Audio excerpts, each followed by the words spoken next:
আপনি সাম্প্রতিক সময় কি দেখেছেন যেটা আপনি আবেগ আপ্লুত হয়েছেন? আমি বন্যা দেখেছি, অনেকে ওখানে গিয়ে দেখেনি, আমি একদম প্রত্যন্ত অঞ্চলে গিয়ে মানুষের হাহাকার দেখেছি। এটার সাথে এই কোনো কম্পেয়ার চলে না, তুলনা চলে না। আচ্ছা, সবকিছু ঠিক আছে বলতে বলতে কি মাঝে মাঝে ক্লান্ত লাগে? অফকোর্স ক্লান্ত লাগে। প্রধানমন্ত্রী যদি হন আপনি কখনো, তাহলে কোন 3টা কাজ আপনি করতেন? আমি সবার আগে দুর্নীতিটা রোধ করতাম, কারণ দুর্নীতি দমন করতে পারলে সবকিছু অটোমেটিক্যালি চলে আসবে। আচ্ছা। এবং একই সাথে আমি যেটা করতাম, কারো দ্বারা বায়াসড হতাম না। ওই দেশ স্বাধীন হওয়ার পরে কিন্তু রক্ষা করার দায়িত্বটা খুব বেশি ইম্পর্টেন্ট।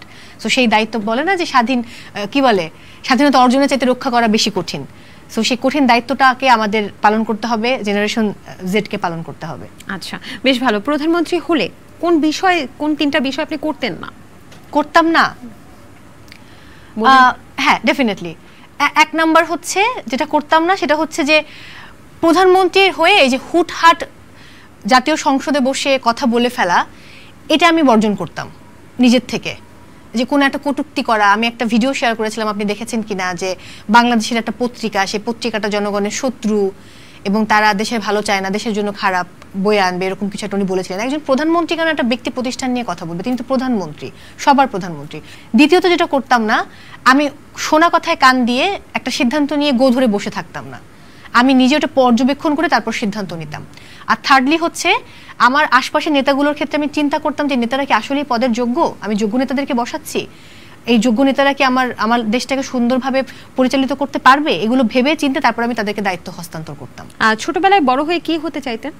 আমি ছোটবেলায় নায়িকা হতে চাইতাম, বিজ্ঞানী হতে চাইতাম, ডাক্তার হতে চাইতাম, নার্স হতে চাইতাম, তারপর হচ্ছে জজ হতে চাইতাম। মানে আমার চাওয়াগুলো পরিবর্তন হতো, আমি কখনোই উপস্থাপক হতে চাইনি। কিন্তু আপনার বাবা তো আপনাকে মেডিকেল কলেজে পড়াতে চেয়েছিলেন। আমি ডাক্তার, এবং বাবা মা চাইতেন যে আমি ডাক্তার হই, আমি নিজেও ডাক্তার হতে চাইতাম। মানে আমার ব্যাপারগুলো চেঞ্জ হতো এক একটা সময়। হ্যাঁ, এখন তো আপনার বাবা সম্ভবত আপনাকে রাজনীতিবিদ হিসেবে দেখতে চাচ্ছে, তাই না? এই খবর আপনার কাছে আছে?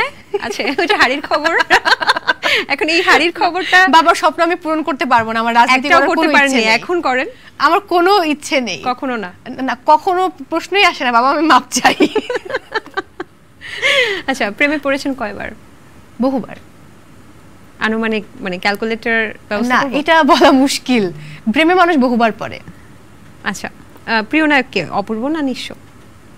দুজনেই খুব পছন্দের। মানে সিনেমার যদি দুটো অফার আসে, ধরেন অপূর্ব ভাই সিনেমা করবে, কাটটা লুফে নেবেন? মানে অপূর্ব নিঃস্ব সিনেমা করবে, কাটটা লুফে নিব? খুব, আমি স্ক্রিপ্ট দেখবো, ওই গল্পের সঙ্গে দুটোই ভালো লাগলো আপনার, কাটটা লুফে নেবেন? দুটোই নিয়ে নিব। দুটো কিভাবে? না, যে কোনো একটা নিতে পারবেন? না, দুটোই নিয়ে নিব, কোনো অসুবিধা নেই। টাইমিং মিলাবো। মানে এই জন্য উপস্থাপিকাদের ইন্টারভিউ নেওয়া হচ্ছে সবচেয়ে কঠিন। কোন বার্থডে গিফট আপনার সবচেয়ে ভালো লেগেছিল? 2021 সম্ভবত আমি পাবনাতে গিয়েছিলাম 12ই নভেম্বর, খুব কাকতালীয়ভাবে আমার জন্মদিন 12ই নভেম্বর, আমার প্রথম টেলিভিশন উপস্থাপনা 12ই নভেম্বর, আমার প্রথম রিয়েলিটি শো এর উপস্থাপনা 12ই নভেম্বর।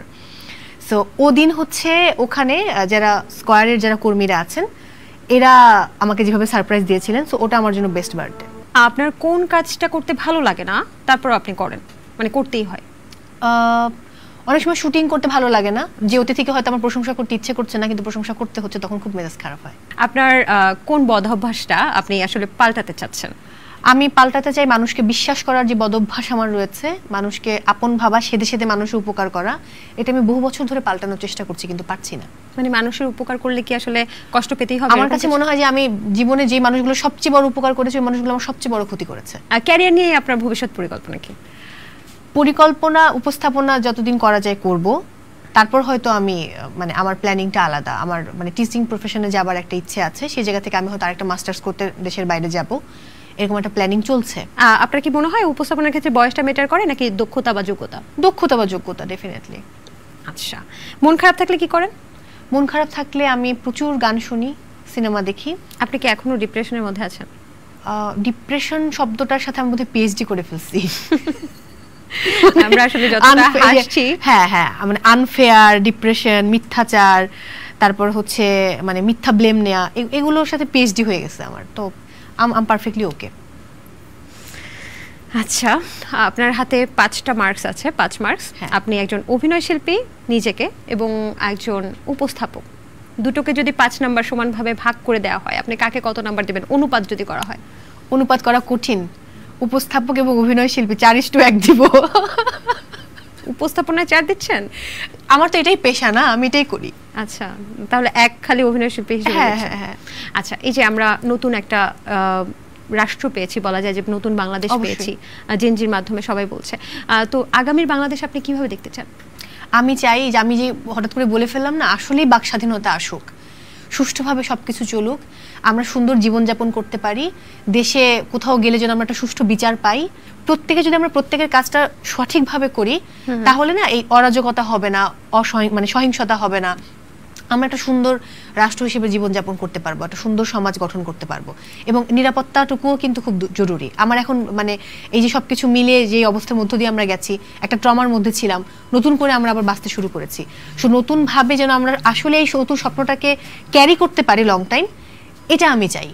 দর্শক, এই ছিল দ্য টক রুমের আজকের আয়োজন। আশা করছি আপনাদের ভালো লেগেছে। আগামী পর্বে আপনারা কাকে দেখতে চান অবশ্যই কমেন্টসের মাধ্যমে জানান। আর সবাই ভালো থাকবেন, সুস্থ থাকবেন।